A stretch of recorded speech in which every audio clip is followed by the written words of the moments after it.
o'clock in the ng tanghali na po. Dito pa ako ngayon sa aming kusina. Ayusin ko lang yung camera at tagilid. Inihanda ko po yung aking mga lulutuin para sa aking whole week na baon. From Sunday, Monday, Tuesday, Wednesday, until Thursday. So, ang gagawin ko po ay meron po ako ditong minced chicken. Dalawa po ito. Itimplahin ko na po. Meron ako dito mga sangkap like carrots, bell pepper, garlic and onion. At gusto ko lagi spicy ng konti. Kaya meron akong tatlong sili. Ang tatlong sili aking nakita. Charot. Charot lang. Yun. Tapos, gagawin ko po siyang yung parang pang-lumpia Shanghai. Ihanda ko na po siya. Pero, ang lulutuin ko po is not lumpia Shanghai, sa sambusa. So, ihanda ko na po para everyday. Tuwing dadating ako galing trabaho, piprito ko na, tapos bukas baon ko. Ganun po ginagawa ko. For the whole week. So, tapos meron naman po ako ditong chicken na Thai. Thai, hita ng manok. So, madaling salita. Mamarinate ko na rin, tapos ipangsasahog ko siya sa mga gulay like broccoli, may nabili akong broccoli. Tapos pwede rin sa pansit, pag nagluto ako ng pansit. At meron din ako ang palaya doon, pwede ko isahog pag nag-isa ako ng palaya. So yun po yung aking ihahanda ngayong araw kasi ngayong araw ng Friday is araw ng pahinga at wala po akong gaano activities kundi paghahanda lamang para sa next week. So yun po, samahan niyo po ako sa paghahanda, mga kalalag na waray. Okay? So, ang gagawin po natin ay nilinisin po muna natin ang ating mga sangkap like this one. Actually, nahugasan ko na itong mga ito kahit hindi ko pa nababalatan kasi di naman kailangan balatan kasi medyo okay na.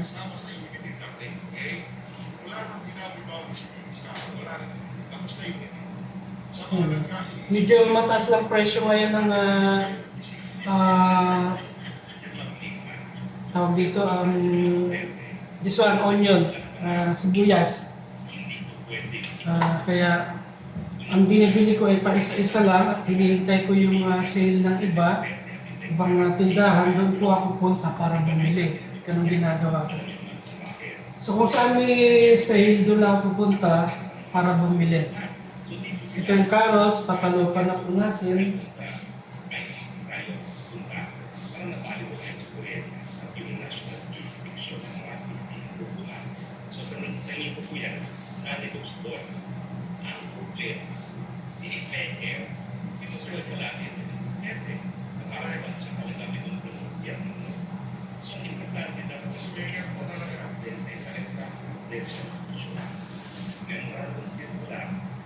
Sorry po mga guys kung meron ibang sound kayo naririnig na nanonood po kasi ako ng paliwanag ni Atty. Harry Roque about sa mga nangyari sa ating bansang Pilipinas.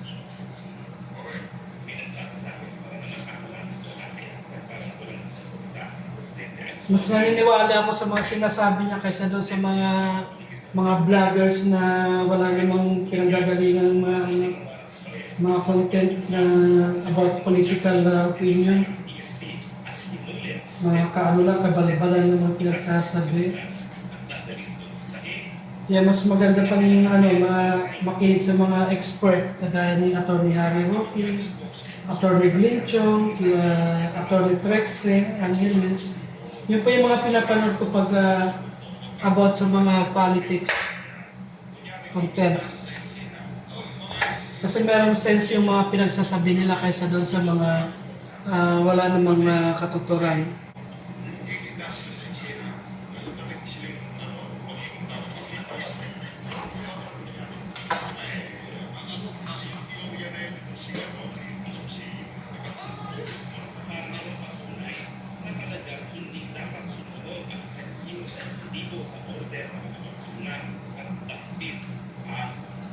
presidente, vice-presidente. Diba? Kung ikaw sa presidente, presidente at sa VP, hindi mo ba talaga na-expect na isusunod ka na yan? Kasi nga, yung presidential exams, suway. Hindi na kailangan. Pinulado ba ni presidente BBM ang gobyerno?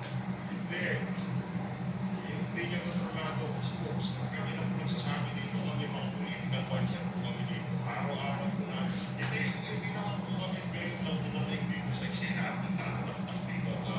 Nagbibig kami na. O, ginapanood po namin ang bawat galaw ng administrasyon ng mga political sa nakikita po namin ang nangyayari. So far, sa aming situation, sa pagbabantay ng politika, hindi po kontrolado ang mga nangyayari sa ating pamahalaan. So tingin ko po, natin po siya isulat sa isang presidente kaya issuance yung hindi ko po pangalawa siya. Yan ang ganda na mabuto ng sili, kaya lang wala namang pagtataniman ng buto rito. Kung sa Pilipinas lang to, itatanim ko na itong mga buto. Para hindi nabili ng mga ganitong agricultural product. Kaya meron ka sariling pinagkukunan, hindi yung consumer ka lang, dapat isa ka ring producer. Di ba mga kaibigan? Tama? Sinasabi ko. Dapat producer ka, hindi ka consumer lang. Alam mo, sa Pilipinas, ang lawak-lawak ng pagtataniman, pero nagtataka ako bakit ang mahal ng mga agricultural product. Magtanim ka lang ng sili sa bakod, hindi ka na kailangan pupunta ng palengke para bumili. After mga ilang months, meron ka nang aanihin. Di ba yung mga nauuso ngayon, yung hydroponic, yung tinatanim sa mga used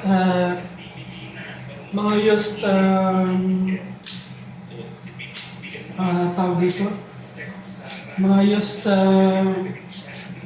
plastic container, tinatanim nila doon yung mga mamahaling mga gulay.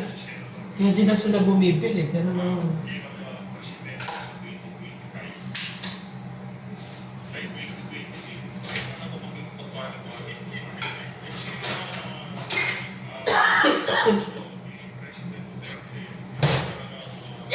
Ang lamig dito ngayon.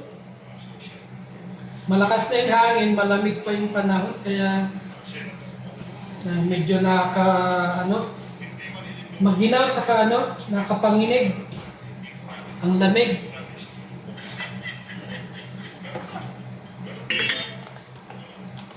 So ito po, ilalagay ko na muna dito para magkaroon ako ng space.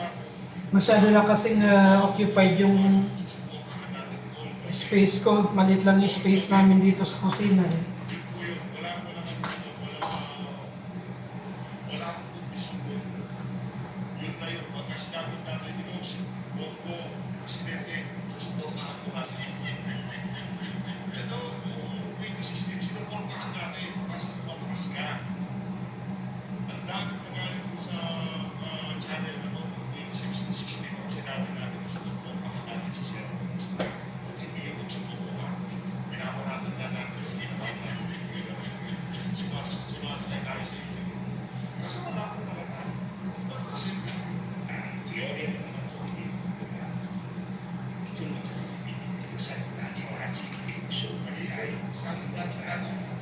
Diba, tachi-tachi siya talaga sa kanya. Walang studio, walang mali siya. Kasi si Setaris, siya ang pag-usok ng scene. Tingin ko lang mali siya yun. Mali siya yun. Kaya lang siya. Tuda ko lang. Ang sesex si FF, dahil tachi-tachi na siya. Ang barba ako, may school na kita. Si FF, nung ilikso, pero nagpatulis siya. Ayun po, hindi yung nangyayari talaga. Siya, hawak sa mga yung pagkakot. Kung kahawak sa mga sila. Yung pala yung sinapato si Isabato, pinagsisunod sa kaya po si Basta mo siya, parang hindi siya ako sa tachi-tachi. Ang pinipigil, gusto ko lang sabihin ng tachi-tachi. Sana mag-ilo.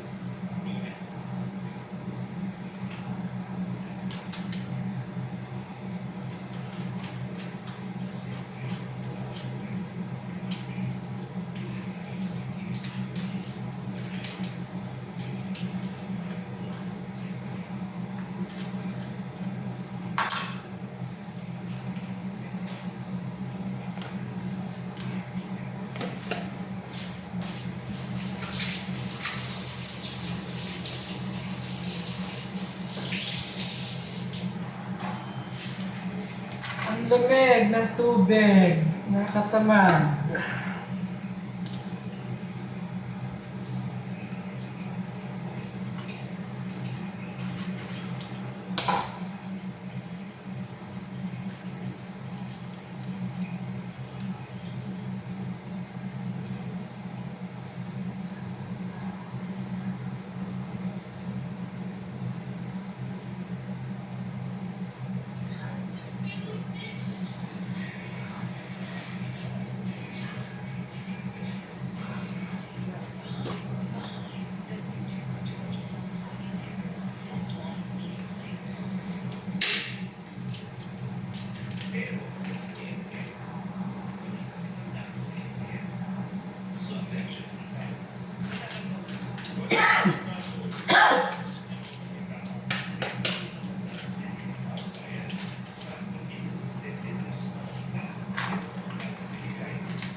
So ayun na po, naisalin ko na po yung giniling.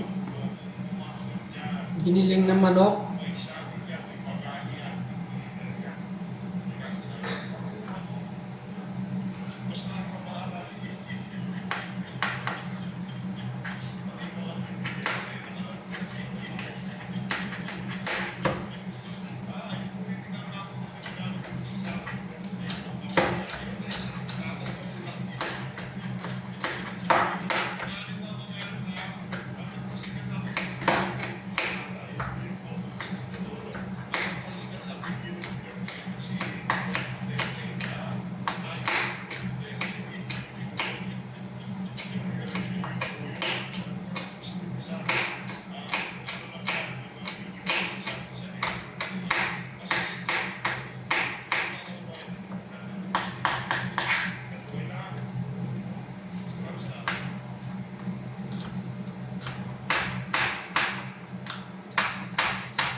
So ayan na po, slice na po natin yung sili. Medyo pipinohin lang po natin ng konti kasi medyo rough.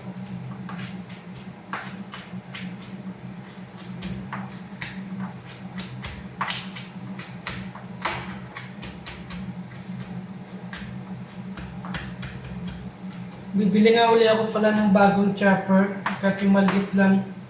Kasi yung dati kong ginagamit, nung bago ako umuwi ng Pilipinas, magbakasyon ay binagahe ko.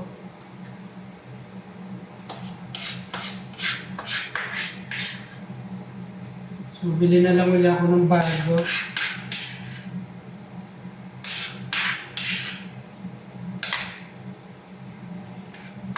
Sunod naman po natin itong sibuyas.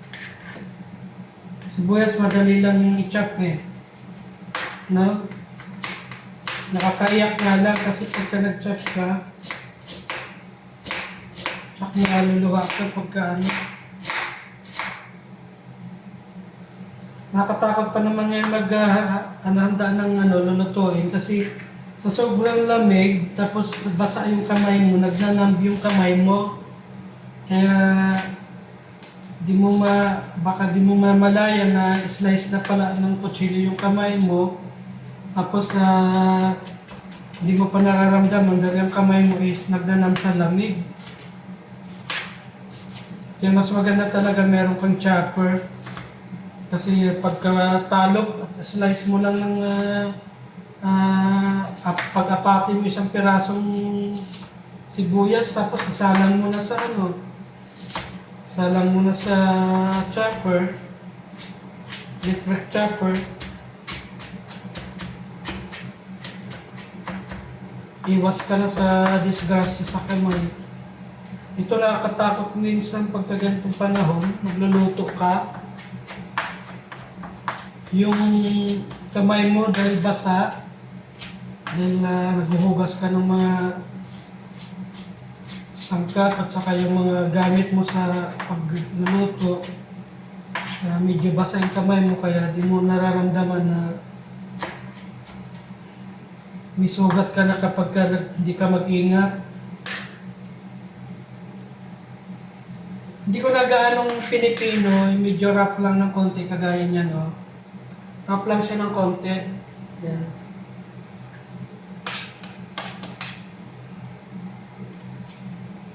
Kasi ilalagay ko ay babalutin pa naman to ng zambusa wrapper.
So ayan, natapos ko na yung pagchachap ng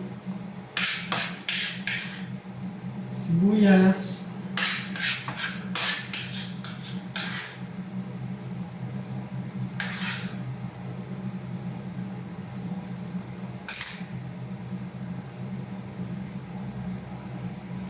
Nadikit lang kasi sa sa kamay.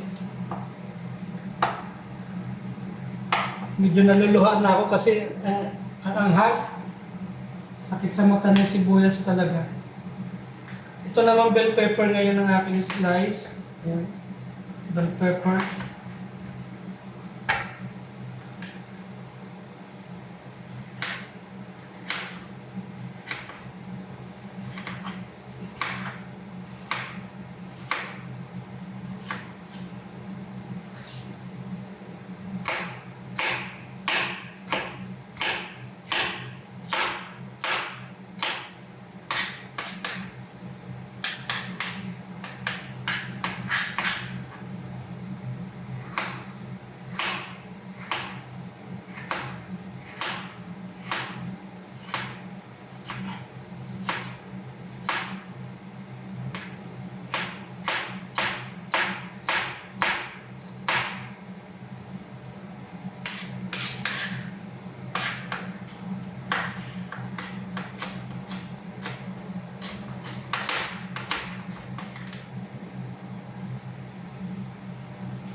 Tsaka masarap din na medyo wrap yung ano, medyo wrap yung slice ng mga sangkap kasi mas pag kinain mo, maganda yung nangunguya mo siya. Nangunguya mo yung gulay, yung bawang sibuyas. Pag sobrang pino kasi, di mo, walang excitement ba pag kinain mo yung ano, yung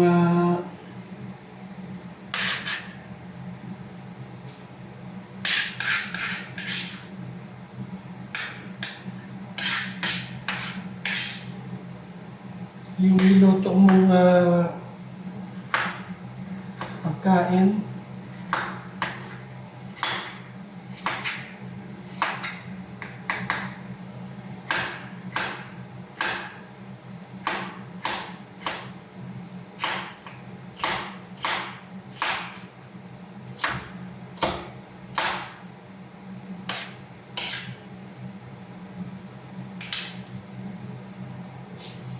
So, ito na lang, ano, may isa pang natira.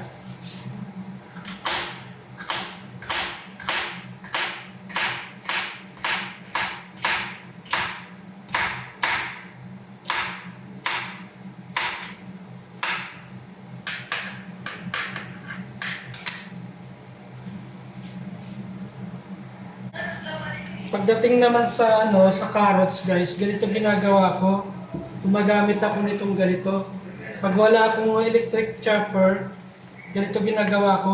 Gumagamit ako ng slider.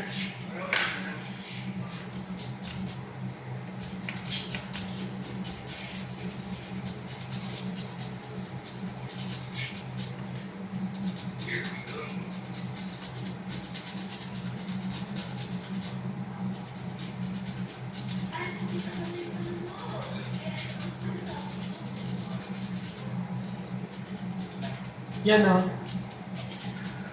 Medyo pino ng konti lang yung ano.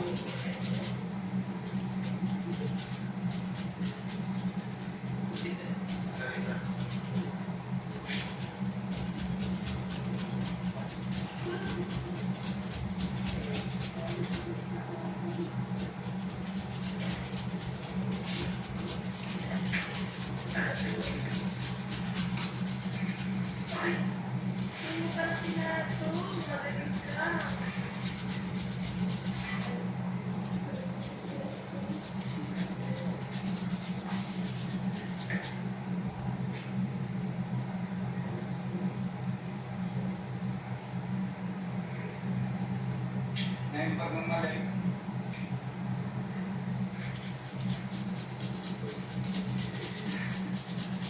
pag namalay mo nga na, hindi na matulog silinda.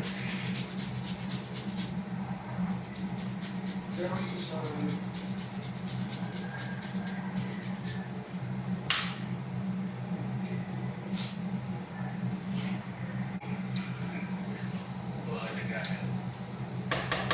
So yan na po, tapos na po yung aking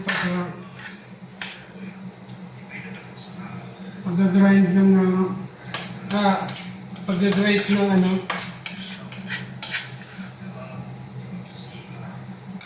Ay, sir po kayo no?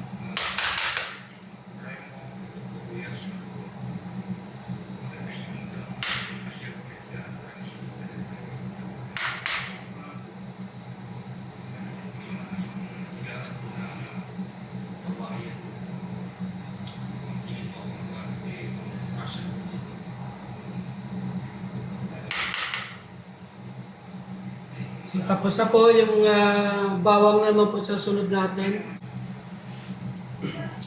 So ito naman pong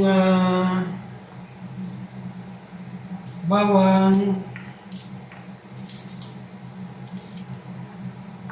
Sa totoo lang guys, namimiss ko yung aking electric chopper kasi napakadaling maghanda ng pagkain pag kami maganon ka. Yung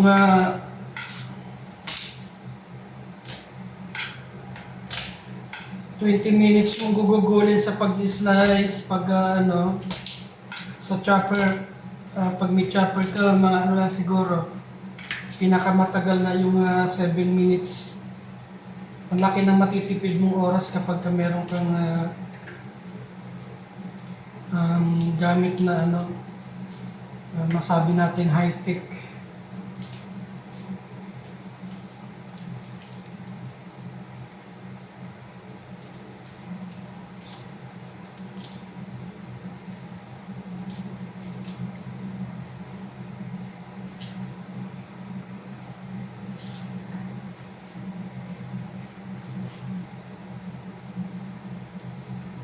Kunti-kunti na lang, matatapos na ako dito.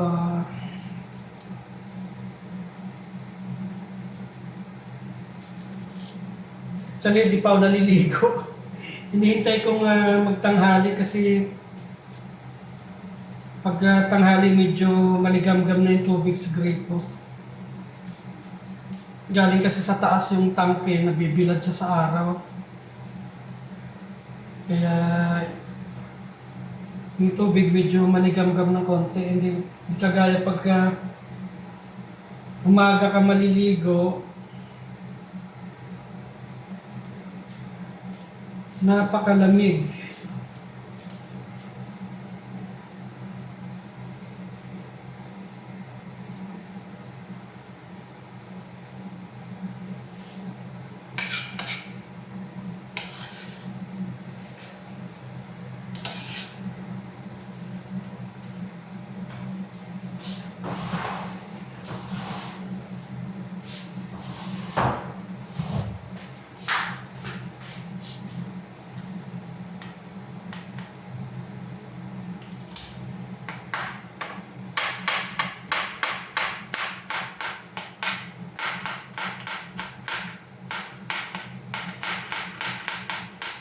Pag mano-mano kasi gagawin mo pag handa, lalo na sa pag-slice. Napaka time consuming time.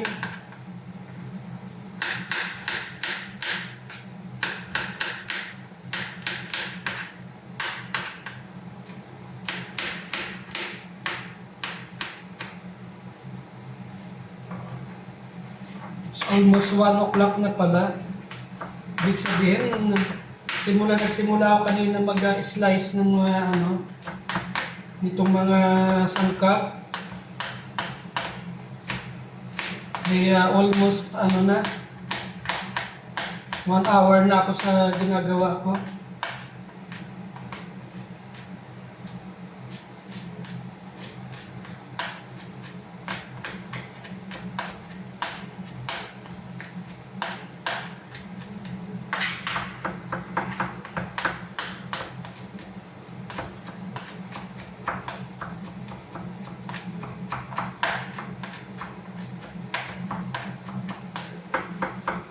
Guys, hindi lahat ng itong ginagawa kong bawang ay lalagay ko rito dahil yung iba gamitin ko sa marination ng manok na ko sa mga gulay na panglulutuin ko this week. So ayan, tapos na po ako.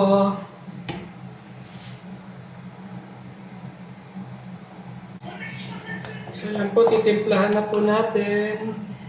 Ito po yung aking gusto ko yung medyo maanghang, kaya dadamihan ko ng ilalagay na paminta.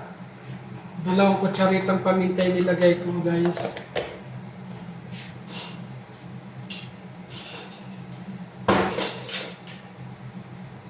Tapos maglalagay din ako dito ng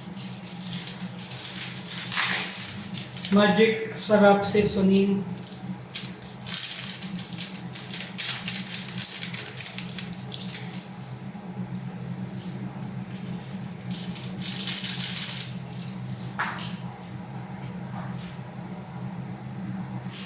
Dalawahin ko na kasi almost 1 kilo to. 800 grams yung aking giniling.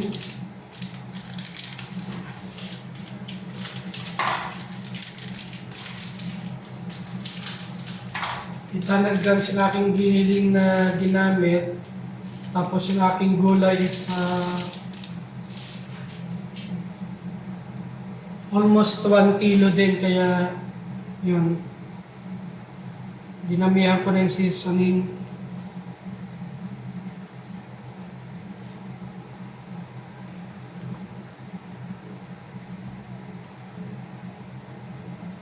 Guys, ang bango oh. Ang bango. Lalo na yung nilagyan ko na siya ng mga paminta.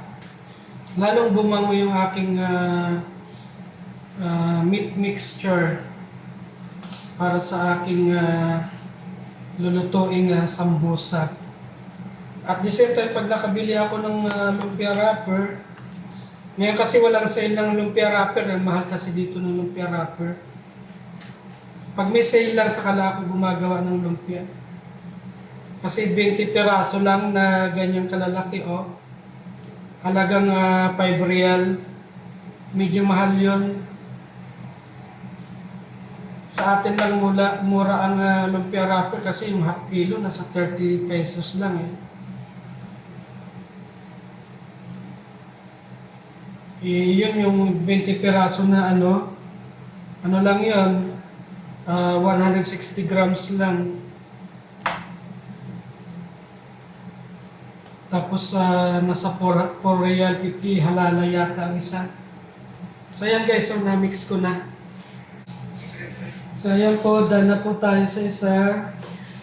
Yung manok na lang ang aking handa. Mamarinate ko siya pagkatapos nito.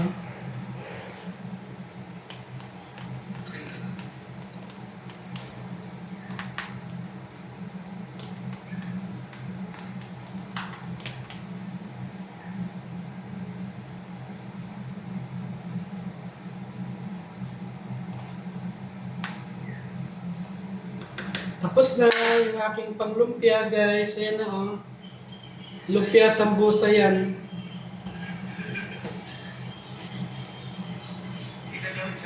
So guys, ito naman po yung ating gagawin.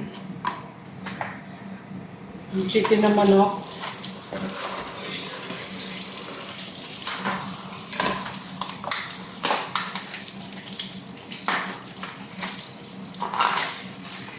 Ang purpose nito kaya ko i-marinate ay para hindi na ako i-slice pa ng mga kailangan kong sangkap para sa pagluluto.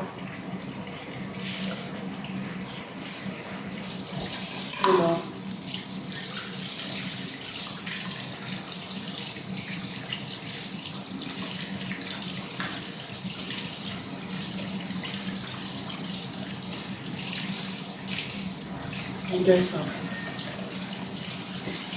Ano lang naman ito? 450 grams.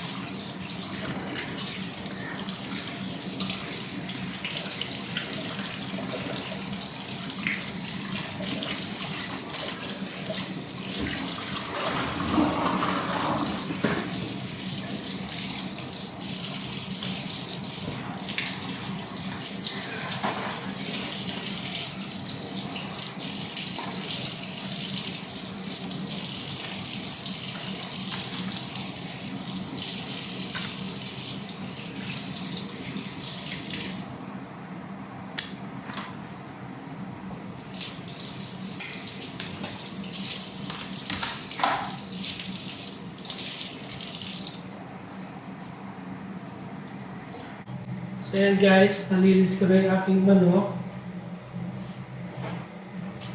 Haasnan ko siya.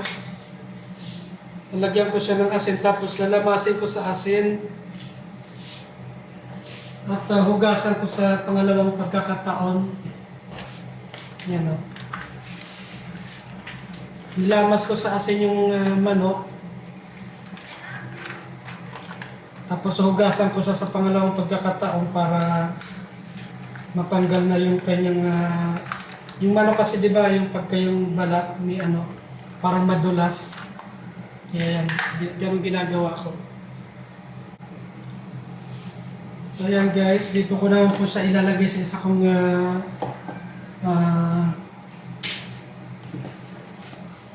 lagyanan. Mamarinate ko lang ito ng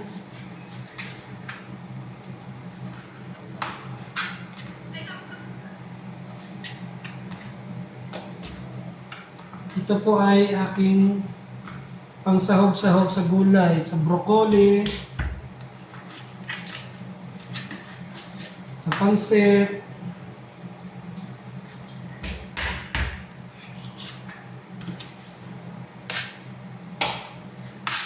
at sa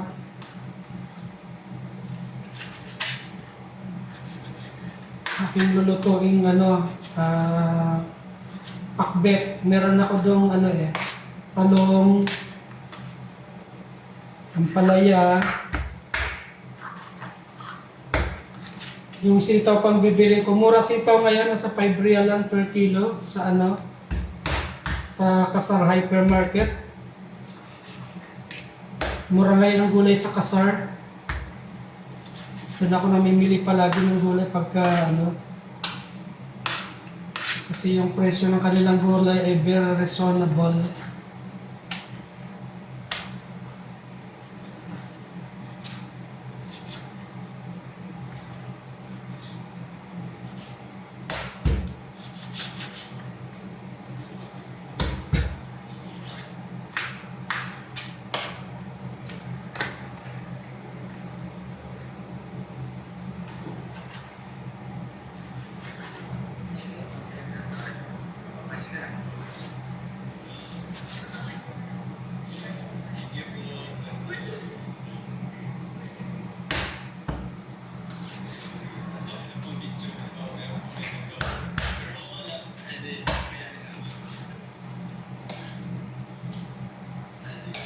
So, ayun, tapos na.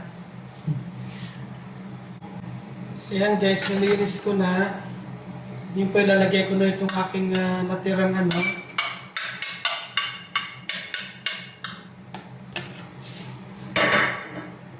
yung natirang bawang pang marinate. Tapos, lalagyan ko ng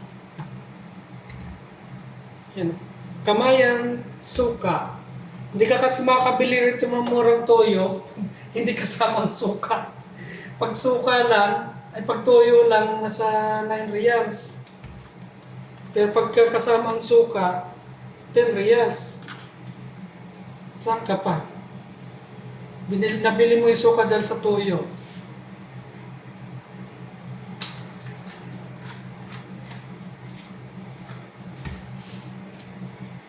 Kasi ito, nasa almost 9 real, mga 8 something ganun.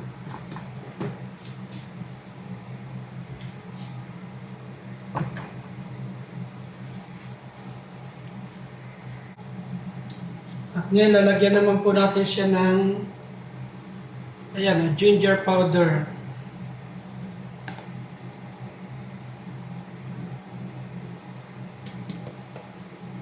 Saka ng paminta.